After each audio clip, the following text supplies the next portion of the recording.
Hey everybody, how's it going? This is a Blood in the Void video, kind of a continuation of my rule set that I was making up. Remember, I was making up a more universal um, Blood in the Void rule set. My own, I guess you call it a house rule version. Not because the other one couldn't be used universally, it could, but certain situations were not clearly defined because it was pretty much writing it for Space Marine versus Space Marine. So with that in mind, I just decided to expand upon it and write things clearly for like monsters, creatures, and for other armies that have some special stuff in there as well to take away some of the guesswork and just to make us really have fun. And that's why I'm going to utilize my own version of that, my own house rule version of it, just so it's easier to have fun with locally against anybody who wants to play that type of gameplay. That being said, I want to go over one rule type, and then I want to go over deck levels on another rule type regarding deck levels specifically, and then some ways to enhance your gameplay with deck levels. Now, with that being said, let's go right into it. The first rule type I want to talk about is can best be described as bolster defenses, like what Tech Marine and Lysander has. And other armies may have something similar. I'm not talking about, I believe it's stealth or whatever. It may not be stealth, but there's some universal special rule that increases your recovery save by 1 for that unit. That's fine. That's more of the unit making good use of the cover, hiding in there better. I'm talking about a rule like bolster defense, where the whole point of the rule is that they're actively fortifying a position. And so things like bolster defenses and other rules that are very similar to it in other armies do not apply in any Blood in the Void mission type. Reason being, I'm saying this is because these are very chaotic, fast-paced, hectic, brutal, close-styled fighting. The attackers are smashing their way into an enemy ship or teleporting right into it and unleashing havoc, and the defenders are rallying to meet them and try and repel them / kill them to defend their ship. So the attackers don't have time to fortify anything because they've never been here before. Their first tour of the ship is smashing through it, tearing it to pieces.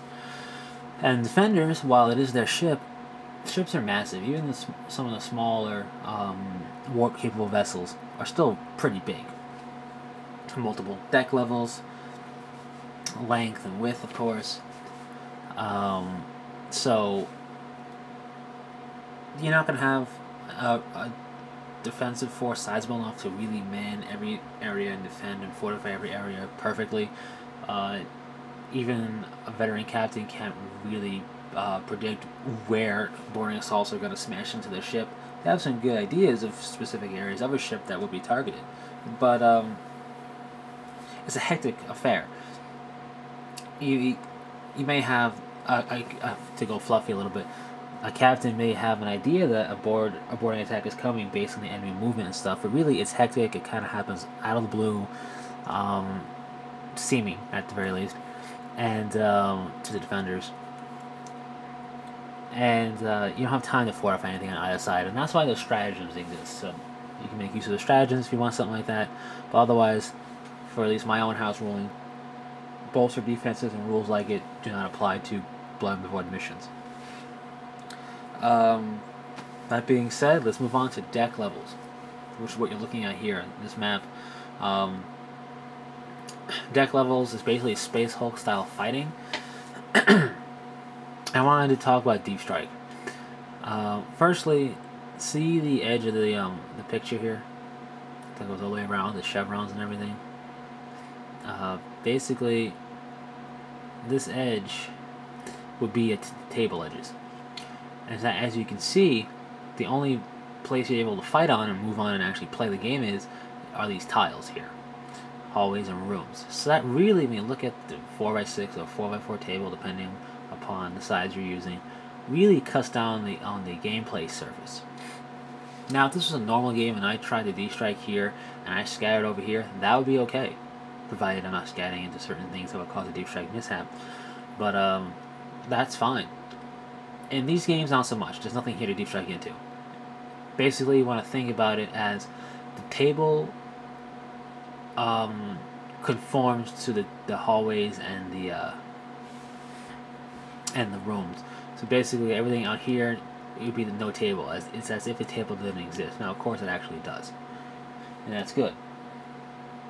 So, I'm thinking what I thought about you could do is what I thought about that you could do, I guess is a better way of saying that, is if you D-strike here, they go into reserves, and then when you roll for them next turn, and they walk on from like the normal entry point. But I thought, it wasn't really. Well, that does kind of work. It also slows down gameplay a bit because the reserve are trickling in at that point, and you're probably gonna have a decent amount of that happening on games like this. So, what I thought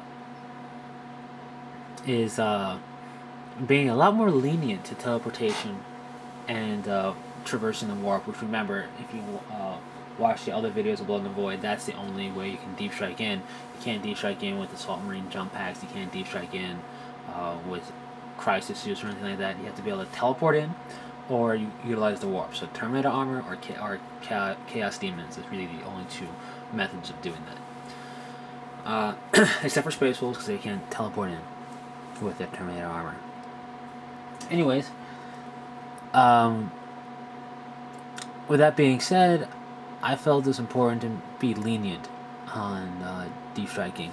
And, for example, this little box here, it's not like an empty space. That would probably just be a big solid pillar, in terms of terrain or whatnot. So that would just be like a big support structure. And I wanted to be more lenient on deep strike mishaps because this type of gameplay, I don't want to say it's more narrative, but it's supposed to be more cinematic feeling. In my opinion, I think it should be more cinematic feeling, which means both sides should be able to bring the best they got as quick as they're able to roll for it, of course, without any real mishaps. So I'm limiting rolling on the D-strike mishap table to only if you D-strike off the actual existing table edge. So this is the table's edge here, all around this picture. The chevrons would be the table edge. So if you actually deep striked, I guess, off the table edge completely, then you roll on the deep strike mishap table. If for anything else, you place the models in the closest legal spot. Being here, if you deep strike over here, depending now if you get between two rooms or something like this over here, if this is 2 inches and this is 3 inches, you would end up in this one. So it makes it a little bit more random. You can't really abuse it that way, I would suppose. Let's utilize this one as another picture to illustrate this. So if I deep struck in between these two, whatever one I'm closer to, you would deep strike into. I have to figure a way of writing this down to make it make sense and be coherent enough to read. And in the event that you're equidistant, the origin is where you would deep strike into. So if I originally started here and I deep struck directly in the middle between the two, which should be highly improbable in theory, I would end up in this one, not in this one. And the whole reason I'm doing that is so things like Chaos Demons can materialize onto the battlefield quicker that way. Like, they're not, you don't want them to be nigh unplayable because every other deep strike is a mishap. That's just not fun. So I figured even, and this is only for deck levels, even if they deep strike into impassable terrain, they would end up as close as to it. If they deep strike off the table completely, that's when you roll on a deep strike mishap table. Now let's say that I chose to deep strike here, or deep strike here, and I came in like this, but this entire hallway is filled with enemy troops. I can't just go in there, there's no space. Then you would find the closest area from here to put your models. That way your opponent can't try and just flood the entire board so you can't fit.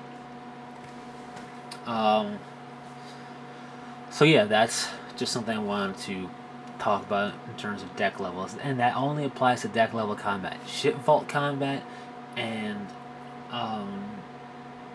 fighting on the outer hull, that does not apply. Hopefully that made some type of sense. I'm pretty much going to do it that way.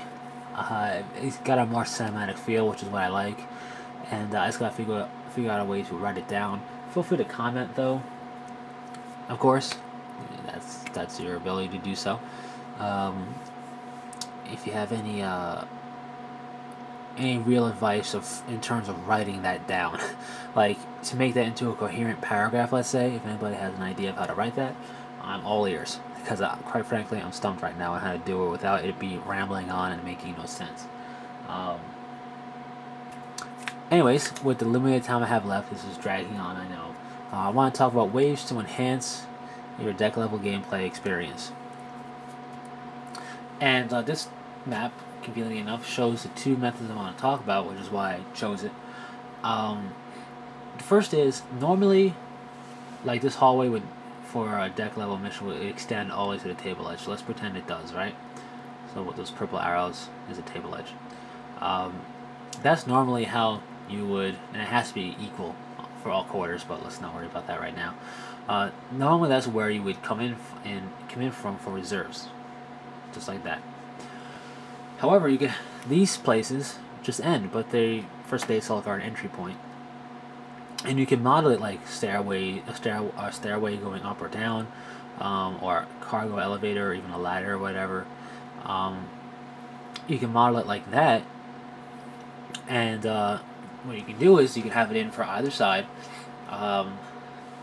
You roll a d6 for any unit entering play from reserves. On a 4 or better, you can choose to have them come in from, for example, in this map, either of these locations, here or here. If you roll a 1 through 3, they could have come in through the normal means of coming in, the hallways. That kind of spices it up. You can have like an entrance kind of central to the board that if you roll a 4 or better, you can come in on. It opens up opportunities. So that's one thing you could do. Another concept you could do, which you gotta do sparingly, is have 2 levels represented. So this is the main level, and let's say an upper or a lower level are these 2 things here, and you get to them from a stairway. Is this not focusing in? There we go. That looked kind of weird. Let's zoom in a little bit. You can get to them by stairway, cargo elevator, ladder, whatever. This would lead to here, and this would lead to here. What good could that do? Well, basically, you could have something in here that they have to retrieve and then take out, or plant the bomb in here or something like that, to make a very brutal objective place that you can go into and the enemy come into and try and stop you. What you could also do is have these two things close to each other and have like let's say this connecting to here. But obviously from this ladder you would end up over here, from this ladder you end up over here, but let's just say you had like a mini hallway connecting these two. It could be like a shortcut to get to the other side of the map. Something like that to think about.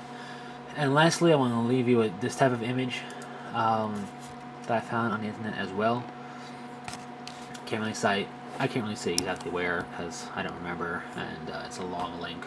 I just Google search Space Hulk maps, and that's where you can find them. This is what a typical hallway, if you're using actual terrain, would look like. Terrain made, purposely built for Space Hulk type of stuff. You can see they're pretty narrow. Gene Stealers fit, Space Marine Tornado would fit, pretty much going down a line. Obviously a Dreadnought wouldn't fit here, or other type of walker wouldn't fit. That's another hallway. Rooms would be a little bit wider, of course, and this is like the narrowest you would want to make your hallway. And it's rules and guidelines for that in the mission for deck levels itself, or the theater of combat things there. I would say no narrower than this. You can of course make it wider to stand abreast. That would be kind of fun too, but this is what you'd be facing. Obviously you can't draw a line of sight through here because the walls.